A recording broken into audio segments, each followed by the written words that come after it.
काय अजूनही जिवंत आहेत भगवान परशुराम?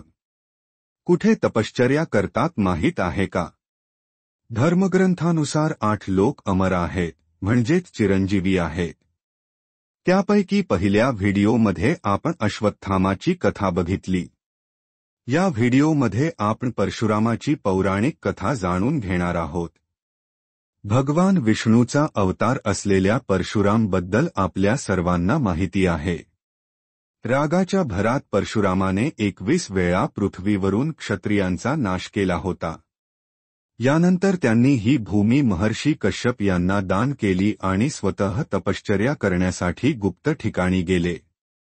असे मानले जाते की भगवान परशुराम अजूनही जिवंत आहेत, परंतु ते कोठे आहेत याचा उल्लेख कोणत्याही धर्मग्रंथात नाही. परशुराम यांच्याबद्दल काही रोचक माहिती जाणून घ्या. काय खरंच जिवंत आहे भगवान परशुराम? धर्मग्रंथामध्ये एक श्लोक आहे ज्यात अष्टचिरंजीवांचे वर्णन आहे, अर्थात ते 8 लोक जे अमर आहेत. हा श्लोक पुढील प्रमाणे आहे. अश्वत्थामा बलिव्यासो हनुमाश्च विभीषण कृप परशुरामश्च सप्तैते चिरजीवीन् सप्तातान् संस्मरेन्नित्यं मार्कण्डेयमथाष्टम् जीवेद्वर्षत सोपी सर्वव्याधिविवर्जित. अर्थ अश्वत्थामा, दैत्यराज बली, वेद व्यास, हनुमान, विभीषण, कृपाचार्य, परशुराम आणि मार्कंडेय ऋषी हे सर्व अमर आहे.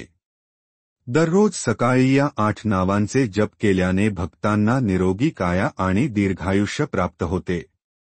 रामापासून परशुराम कसे झाले? धर्मग्रंथानुसार बालपणी परशुरामचे आईवडील त्यांना राम म्हणत. ते मोठे झाल्यावर त्याला वडिलांकडून वेदांची शिकवण मिळाली. यानंतर त्यांना शस्त्र शिकण्याची इच्छा निर्माण झाली.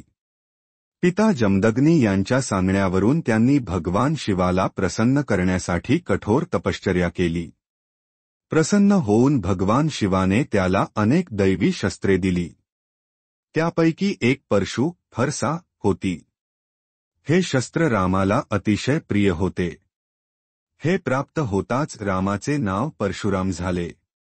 परशुराम कुठे आहे? धार्मिक ग्रंथांवर विश्वास ठेवायचा झाल्यास भगवान परशुराम महेंद्र पर्वतावर राहतात. सध्या ओरिसातील गजपती जिल्ह्यातील परालखेमुंडी येथे महेंद्र पर्वत आहे. हा डोंगर धार्मिक आणि ऐतिहासिक दृष्टिकोनातून खूप महत्त्वाचा आहे. यासंबंधीच्या अनेक कथा रामायण आणि महाभारतात आढळतात. असे मानले जाते की आजही भगवान परशुराम या पर्वताच्या एका गुप्त गुहेत तपश्चर्या करत आहेत. ही आहे परशुरामाची पौराणिक कथा. पुढच्या व्हिडिओमध्ये आपण 8 चिरंजीवी 3 विभीषणची माहिती जाणून घेऊ. त्यासाठी आपल्या स्टोरी बुक चॅनलला सबस्क्राईब करा. धन्यवाद.